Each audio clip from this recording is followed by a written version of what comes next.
I'm Lisa. I'm a partner at EcoAdvance, and I'm here talking to Anna-Sophie. Anna-Sophie, maybe you can introduce yourself to us and your work. Hi, my name is Anna-Sophie Pirtscher. I'm a forest engineer. That means I have studied forest sciences at the BOKU in Vienna. And after studying, I was looking for a job.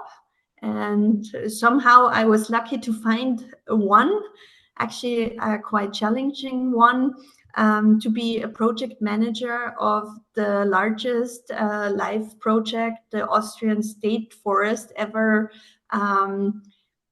well implemented. And yeah, that was kind of my job opportunity to get involved also with freshwater systems. Amazing, thank you. So, since this was a pretty big project and one of your first projects, I guess, what lessons has your experience taught you, and what challenges did you experience? I think the biggest lesson I learned was that you can have the perfect plan for changing something in nature. You can have all the money you need for that. But if you don't talk to the local people, a lot of things can go wrong or not in the perfect way that you expect them to be. So talking to the people around, informing them about what changes you want to do in nature, and of course why you want to do them, that is very important. So, just to get back to informing the citizens, how did you inform the citizens, or what was the process of informing? Like, did you have a couple of meetings, or was there one big one? Well, we try to inform them through website, through social media, but also through newspapers in the communities to raise awareness. But also on site, we put up information plates where we had all the information for what kind of animal we are trying to connect the river in a better way or make it passable, and why that is so important. And looking back now, do you think there's some steps that you would do different, or is there anything that you would change? In general, I believe that, of course, you can always communicate way more and inform people way more, but it's also quite challenging to reach everyone, especially also people who do not really want to get involved. Hmm. So there's sometimes in a local community, you always have people who just don't want to understand or that are not interested in nature. So it's quite hard to get them to get interested.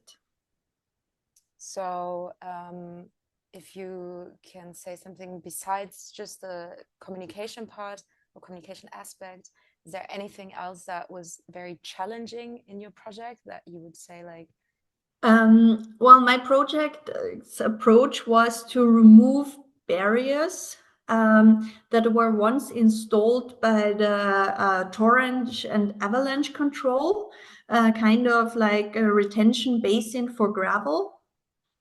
And of course, that's a huge safety issue in Austria with all the water coming down from the mountain. And here we had to communicate with the partner.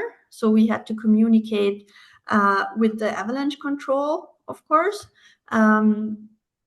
because we wanted to remove those barriers or to slit them in a way.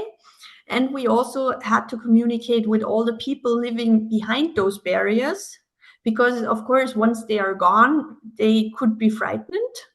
So it was not so easy to get a consensus to doing this, to be able to split the barriers.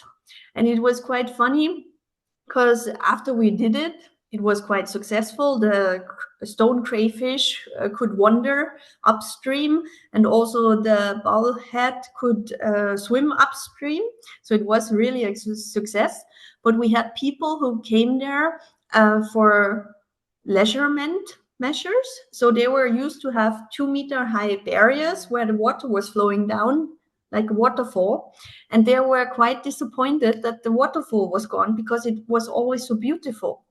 And that was for me somehow a lesson where I learned, okay, you can do everything good for nature, but you still have people who are used to how it looked like the last 50 years, and they need time to get used to those changes, I guess.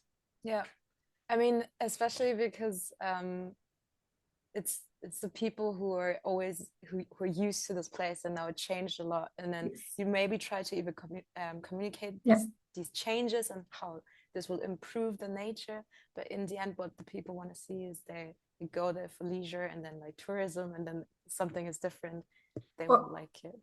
Or they just believe that the waterfall was natural. And even though it wasn't, in their mind, it's just something that has always been there, and that's nature for them. So for me, of course, who studied forestry, nature is somehow a different kind of term and aspect than for people who are just, I don't know, are not involved that deeply in this matter. Mm-hmm. And so just for some background information on your project itself, how long was it running for? It ran for 5 years altogether. It had a budget of 5.7 million euros, funded by the European Union through the LIFE project.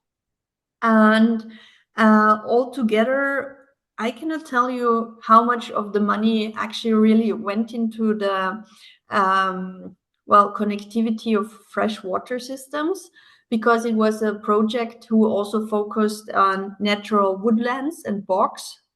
But we did manage to make one river passable again. So there were like altogether 14 barriers. And we just made them, either slit them, like the barriers at the retention basin, or we removed them completely. So the goal was to make it or to connect populations of stone crayfish again, who could not wander along the river because of the 2-meter high barrier. So we had a population above and one below, but they were not connected anymore. And also for the bullhead to be able to swim upstream again. Amazing. Okay. So to sum it up, in your experience, what would you recommend someone wanting to implement a restoration project to do as a priority? Like maybe 3 tips you would like to give someone on his way. I think it's the first thing you have to do is to recognize the issues of the connectivity. So what is hindering connectivity? And the second one is, how can you remove that? Who do you have to get involved for that? Where do you get the money from, of course? And of course, you should also have a goal for why do you want to remove barriers, for example. So for us, it was the stone crayfish and the bullhead, 2 nice and also endangered species. And I think the third thing should be, how do you monitor the success of your project? Because it's always nice, people are doing things, but then somehow they never check if it really worked or not. And also, if it did not work, you can always learn a lesson from that. So it's really important to monitor it, I think. I think that's one of the main things we've also seen in EcoAdvance, is that monitoring is important, and that we're also learning from the mistakes that were made, and that nothing is like, success can be defined in so many different ways. Yeah. Okay. So thank you so much. You're welcome.